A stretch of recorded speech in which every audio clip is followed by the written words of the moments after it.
Enzo Maresca has officially become Chelsea's new head coach after Mauricio Pochettino's unexpected departure. The Italian manager has penned a contract that runs until June 2029, with an option to extend it until the summer of 2030. The Blues will pay Leicester City a compensation package for Maresca's services, which could be just over £10 million. Appointing a coach from the Championship and without much experience for that kind of money sounds absolutely insane. Chelsea fans doubted at first, but the club's owner, Todd Boehly, and his management team chose Maresca for reasons, and let us explain them in detail. I know some Chelsea supporters are a bit surprised that Maresca is their new head coach, but I think the thinking of the co-owners and the co-sporting directors is that they have built a new, modern structure at Chelsea, and now they need a head coach to play modern possession-based football, and that is what they're going to get with Maresca. They don't want somebody who's a manager who's going to be on the phone signing players. They just want somebody who's going to coach the first team and also be across everything that's happening amongst the youth players and the players who are out on loan, and they also want him to deal with the media. So, from Pepper's school of positional play, Enzo Maresca has adopted some fascinating tactical systems that he actually would like to impose in the Premier League, especially after he takes over at a big club such as Chelsea. In our video today, we are going to mainly focus on one tactical aspect that is key, and that is building from the back. We are going to look at how Enzo Maresca wants his team to build from the back. Remember, there is no organization or order that is created without first implementing the initial step of the game, which is building from the back. We're going to examine the roles of the goalkeeper, the role of the centre-back, and understand how he implements this strategy. So, in this video, we are not only going to focus on Enzo Maresca's build-up approach, but you're going to see two of the best elite teams that play the system, Pep Guardiola's Manchester City and Brighton. We are going to compare Enzo Maresca's build-up structure with that of Pep Guardiola and Roberto Diaby. These two managers have actually taken the build-up strategy to different heights. In our video today, we are going to tactically observe how these teams do it. Do not forget, if this is your first video, check my previous videos on Maresca before we start our analysis. Do not forget to like, share, and subscribe. Let's look at the first point. Look at the position of the goalkeeper, the position of the centre-back, and the position of the full-back and the holding midfielder. You can see the position of the goalkeeper is actually acting as an extra centre-back, with one centre-back falling into the full-back position, with the full-back inverting.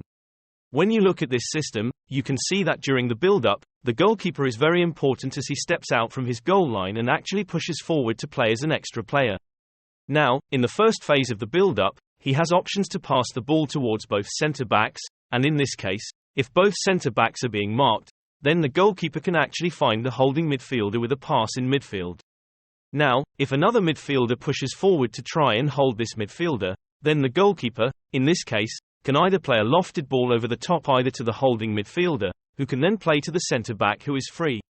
That is one way this build-up strategy can actually be employed. The other way that this build-up strategy can be employed again is when the three players decide to go man-to-man. You see, the fullbacks in this position are the ones who become very active in this system, and this can be implemented when the opposition decides to go man-to-man. Then, they can look to try creating numerical overloads by pushing one fullback deep and a centre-back out wide, with the goalkeeper stepping out to play as an extra player, with the other fullback inverting in midfield.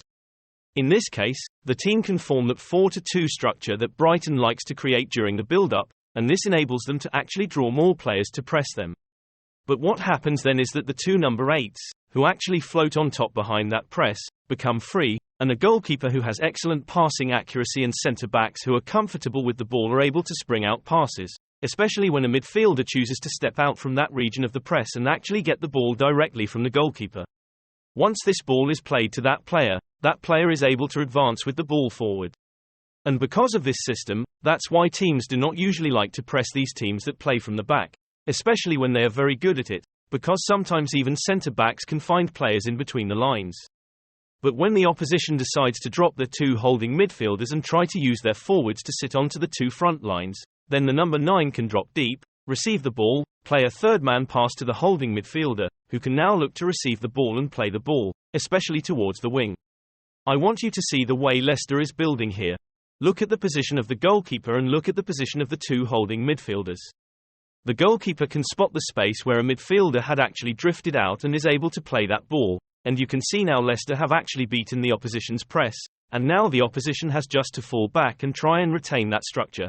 And now Leicester City can now attack with numbers forward and actually create that 3-2 structure that Enzo Maresca likes his team to keep. And this is something that you're going to observe at Chelsea again.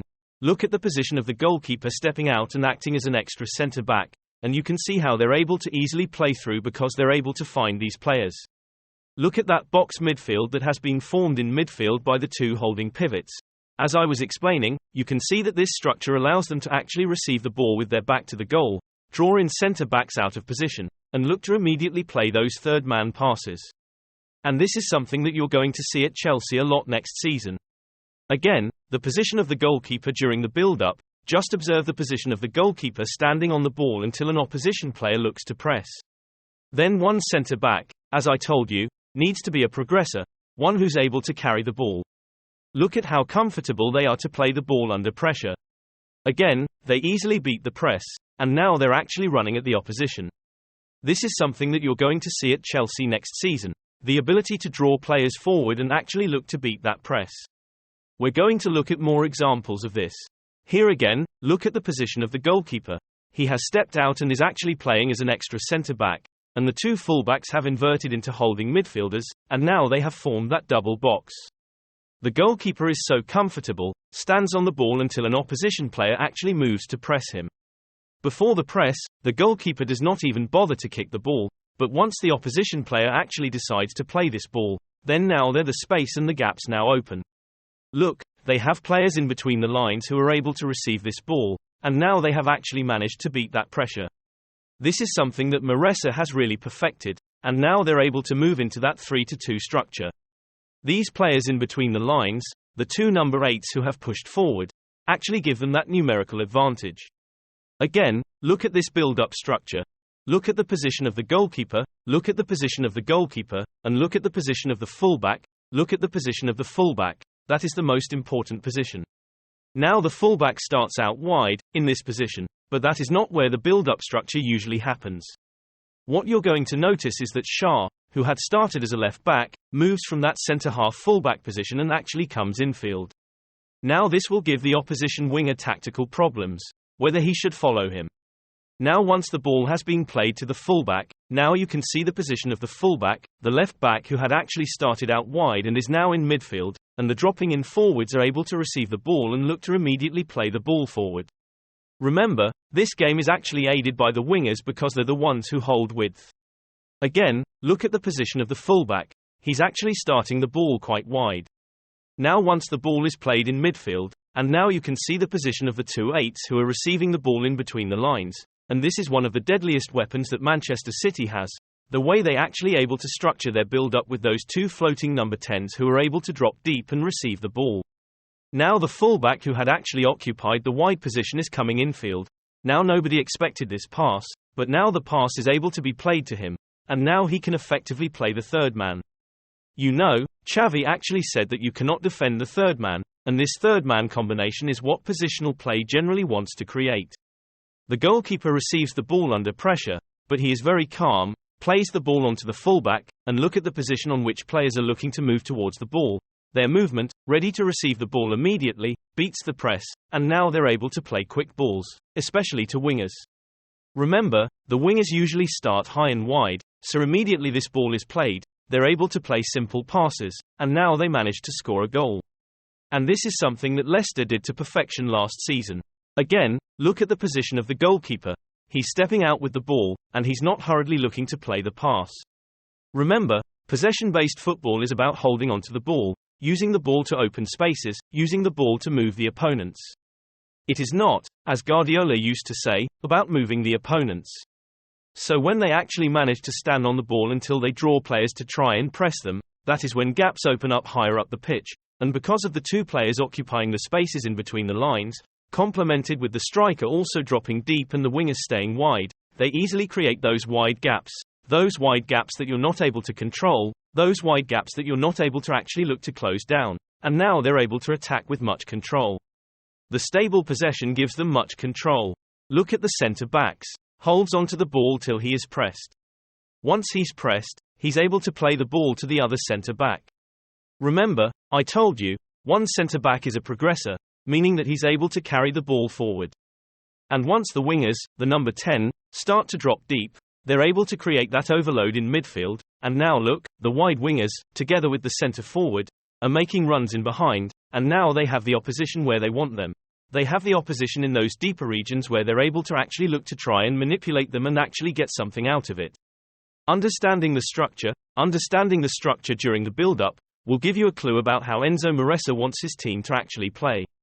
The role of the goalkeeper, who is actually playing as an extra centre-back, and that back four structure that is being created is what gives them the numerical advantage. Also, note the position of the fullback, who's starting out wide to create that dummy situation for the winger. Actually moving so far from the left-back position into midfield also gives them the opportunity to play this ball, and the third man passes also. A fullback who's able to receive this ball has numerous options in midfield. That's why when you press Manchester City towards the touchline, they can easily play the ball through midfield and actually find players who are free, and that is why you also need to have players who are comfortable on the ball. Again, look at the position of where the fullback starts. The fullback starts out wide, but immediately the ball is kicked, moves from the wide position and actually moves to attack in, and this is what gives them so much control during the build-up. The quick interchange of possession, the quick movements of the fullbacks, of the holding midfielder, and the centre-backs, especially the goalkeeper being the first player during the build-up. Let's look at another manager who does this. Let's look at Pep Guardiola, the manager from whom Enzo Maresca has learned a lot of football, and let's see what Guardiola does. Why is Guardiola so perfect at building from the back in that teams don't usually like to press them? Look at Manchester City. Look at how Manchester City wants to build from the back. So, their centre-backs have decided to split across. Look at the position of Fernandinho, who has dropped deep into that holding midfield position. Walker, who's a right back, has actually inverted, and now look at the position of Ederson. Look at the position. Now the opposition is trying to go man-to-man against them, but they're able to use Fernandinho to play that third-man pass to the goalkeeper. Now look, the fullback is moving in five to try and manipulate that space that actually Fernandinho had occupied, and you see now they have a 5v4 advantage in that zone, and now Ederson can play that simple pass to Fabian Delph, and Manchester City will have already beaten that pressure. Look at it, simple pass, simple pass. Now, because of the position of Fabian Delph being in field, what happens is that the attacking midfielder, remember what I told you, the attacking position, is now forced to drop deep, and Fernand onto Raheem Sterling. Now look at the position in which the winger is receiving the ball. He's receiving the ball in that position, and look at the backline. The backline, now this is how Maresca wants to set up the team, building from the back to create situations like this. That is one way. The second way, this is now service Barcelona. Look at Barcelona, look at how Barcelona actually playing through the 4-2-3-1. The two holding midfielders are covering the two floating number 10s, but they can identify the position in between to be so deep. And now what you'll realize is that Barca will spread those players, and once they spread those players, the number 9 should be the one to drop deep, and look at the position of the holding midfielder, who's being covered by the cover shadow, is able to receive that ball and immediately play. Now let's look at one manager who does this the best way, and that is Roberto Diaby. The way Roberto Diaby does it is very unique, and that's why it has actually shocked a lot of people with regards to how he does it. Let's try and see how he does it. So, Diaby is quite meticulous with how he builds. Sometimes he will build with a 3-2, while sometimes he'll look to build with a 4-2, the main aim to create that 5-man overload in midfield because he wants to play those combination third-man passes and just a simple pass. Now you can see Brighton are now looking to attack. They have actually immediately broken that position, and now you can see the position of the likes of Moma, and they actually score. So Maurice's system is a very meticulous system, crafted from the Pep Guardiola system and forms of positional play. The movements of the fullbacks, the goalkeeper, the centre-backs, and the holding midfielder are very crucial on how he has and wants to play. So, at Chelsea, it will be very important that he gets a ball-playing goalkeeper, ball-playing centre-backs, and I'm going to do a video on Tosin, who I believe will be actually quite instrumental in that right centre-back position. Fullbacks, and that's why the likes of Urella and R. James are very important because they will know how to play in this position, and a deep line playmaker such as Kedo, who understands that number 6 role, is comfortable to receive the ball under pressure, is comfortable to play from the back. These are the key tenets of Maresca ball that we'll be looking at. If you've enjoyed this video, do not forget to like, share, and subscribe to our channel. Thanks for watching.